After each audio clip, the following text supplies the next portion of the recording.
Good morning all of you. आज हम human resource planning और कंपनसेशन मैनेजमेंट की यूनिट 5 स्टार्ट कर रहे हैं।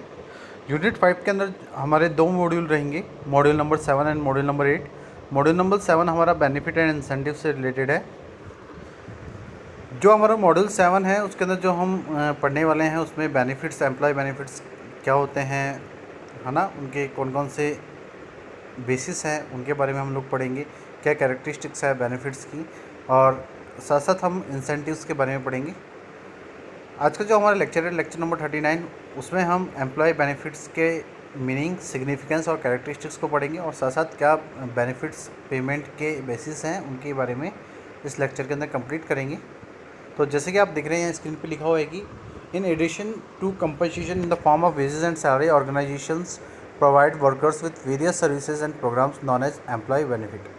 Previously, these services and programs were known as the fringe benefits. Now these have become a part of compensation package. Hence, the word fringe is now not used and not appropriate even. Nowadays, employee benefits are regarded as an important tool to retain employees to improve the bottom line of the organization.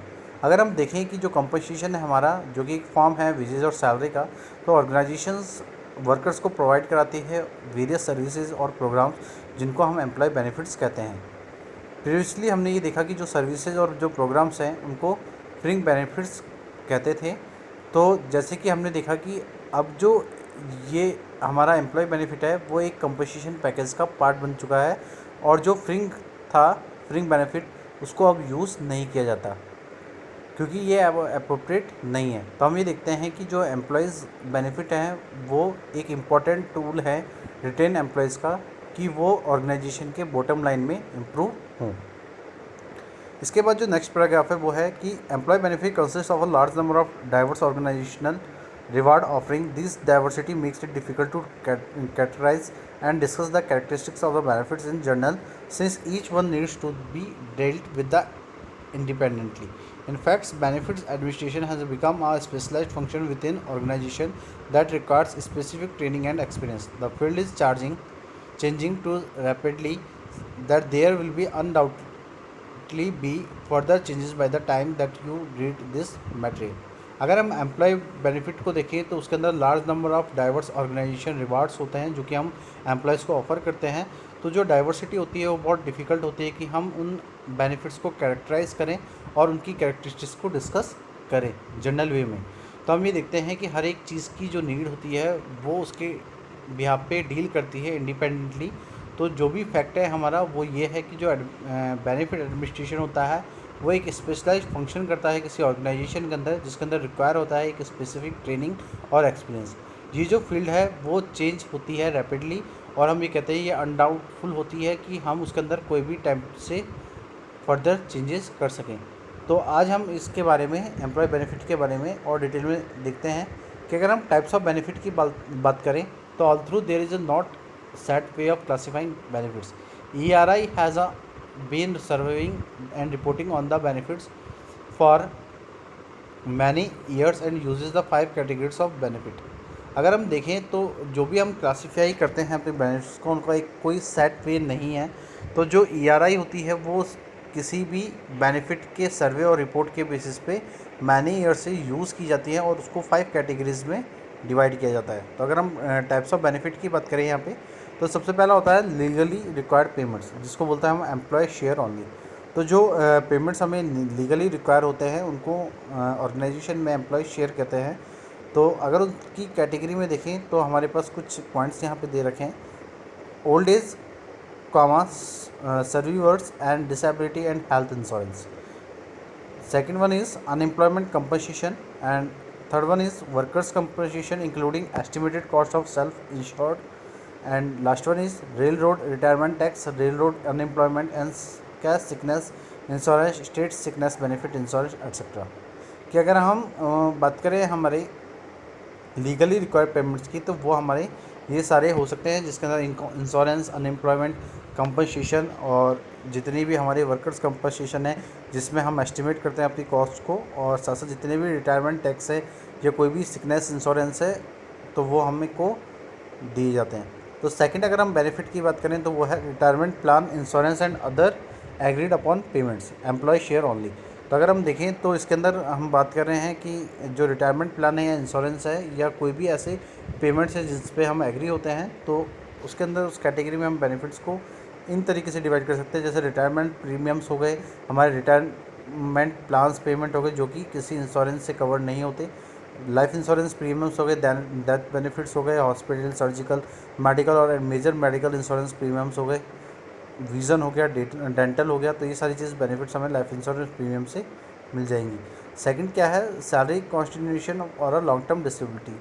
और जो salary की continuation है या long term disability है वो भी हमारा एक क्या है, बेनिफिट है। Dental insurance premiums, discount on goods and services purchase from company by employees, employee meals furnished by the company और miscellaneous payments, compensation payments in excess of legal requirement, separation और termination pay allowances and moving expenses.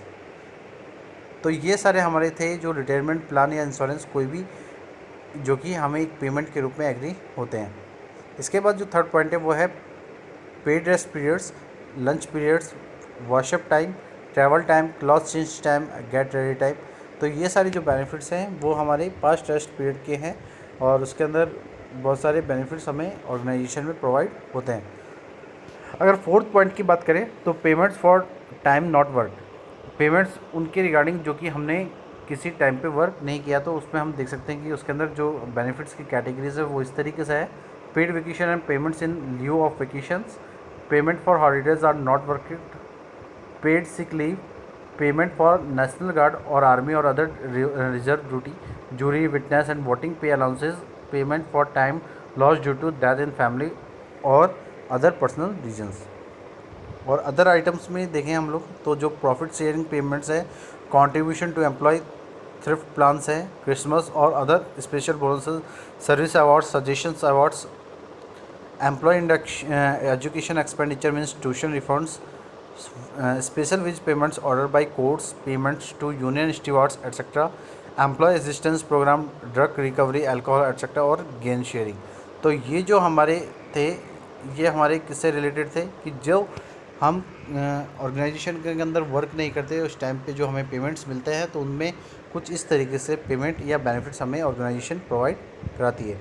इसके बाद अगर हम देखें तो क्या characteristics या क्या फीचर्स हैं एम्प्लॉय बेनिफिट के, तो उनको हम पॉइंट टू पॉइंट समझते हैं। पहला जो कैरेक्टरिस्टिक्स या बेनिफिट है वो क्या है कि employee benefit are those payment which are paid to him in addition to the wages and salary he receive. Employee benefit वो सब पेमेंट्स है जो कि कोई ऑर्गेनाइजेशन पे करती है वेजेस और सैलरी जो कि वो रिसीव करता है उससे एडिशन में। तो these benefits are not given to the worker for a specific performance of the job but they offered boosting his interest in the work and make the job more productive for him. अगर हम बात करते हैं employ benefits की तो ये उसके work से या जो भी वो काम करता है ऑर्गेनाइजेशन से उससे रिसीव नहीं होते, बल्कि जो भी स्पेसिफिक परफॉर्मेंस है जॉब की उसके बिहाफ पे हम ये देखते हैं कि जो एम्प्लॉय बेनिफिट्स होते हैं वो एक वर्क के रिगार्डिंग हमें इंटरेस्ट बूस्ट करते हैं। साथ साथ अगर किसी जॉब के अंदर हमें प्रोडक्टिविटी बढ़ानी है तो हमें एम्प्लॉय को बेनिफिट्स प्रोवाइड कराने होते हैं। थर्ड क्या है, employee benefits represent labour cost, whatever benefits are offered to the employee in kind और in money terms account for the cost. अगर हम एम्प्लॉय बेनिफिट्स को रिप्रेजेंट करें लेबर कॉस्ट से, तो जो बेनिफिट्स हम ऑफ़र करते हैं अपने एम्प्लॉयज़ को तो उसके अंदर कोई मनी टर्म्स के अंदर हम देखते हैं और जो भी मनी टर्म्स हम किसी अकाउंट में देखते हैं तो वो उसकी कॉस्ट के रिगार्डिंग देखते हैं। These benefits are offer to the employees irrespective for their merit और non merit is the non the creation for these benefits. अगर हम इन बेनिफिट्स की बात करें जो कि एम्प्लॉयज़ को ऑफ़र किए जाते हैं वो उसकी मेरिट के इररेस्पेक्टिव है, तो जो मेरिट और नॉन मेरिट होती है वो किसी तरीके के बेनिफिट को क्रिएट नहीं करती है। नेक्स्ट क्या है, benefit given by the employees mean for all the employees and not a specific group of employees. अगर जो भी बेनिफिट्स एम्प्लॉयर देता है तो जो भी हमारे ऑल एम्प्लॉयज़ हैं वो किसी ना किसी पर्टिकुलर तरीके से ये बेनिफिट्स गेन करते हैं और ये कोई एक स्पेसिफिक ग्रुप नहीं होता किसी एम्प्लॉय का। और उसके बाद जो हमारा लास्ट पॉइंट है वो क्या है कि this is the positive cost incurred by an employer to finance employee benefits. जो एम्प्लॉय बेनिफिट है वो एक पॉजिटिव कॉस्ट है जो कि एक एम्प्लॉयर इंकर्ड करता है उसकी फाइनेंस के रिगार्डिंग।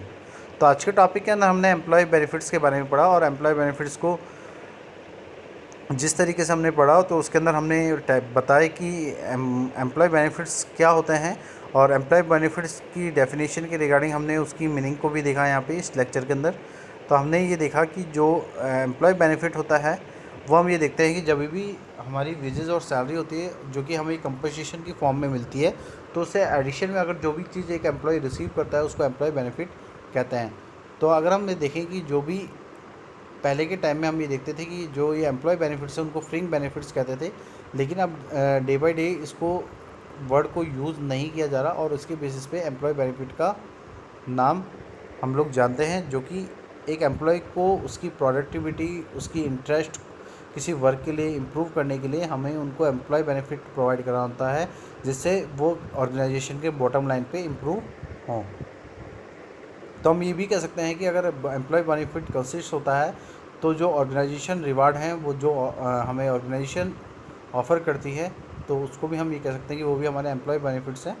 और उसके बाद हमने टाइप्स ऑफ बेनिफिट के पॉइंट के बारे में बात किया, तो वहाँ पे हमने टाइप्स ऑफ बेनिफिट में देखा कि एक तो जो पेमेंट्स हमें लीगली रिक्वायर होते हैं तो उसके अंदर हमने कुछ बेनिफिट्स देखे थे। उसके बाद सेकंड जो हमने बेनिफिट देखा वो था retirement plan, insurance and other agreed upon payments.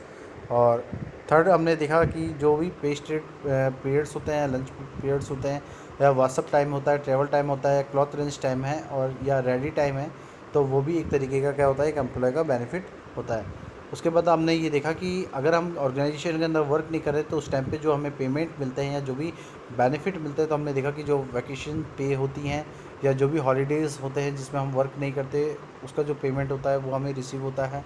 Sick leave हमें मिलती है, उसके रिगार्डिंग हमें पेमेंट मिलता है। तो अब जो आर्मी या रिजर्व ड्यूटी से रिगार्डेड लोग हैं तो उनको नेशनल गार्ड के रूप में पेमेंट मिलता है। और अदर आइटम्स में हमने देखा कि जिस तरीके से प्रॉफिट शेयरिंग पेमेंट होता है कि अगर ऑर्गेनाइजेशन ने अच्छा प्रॉफिट कमाया है तो वो एम्प्लॉयज़ में डिस्ट्रीब्यूट करती है, मीन्स उस प्रॉफिट को शेयर करती है।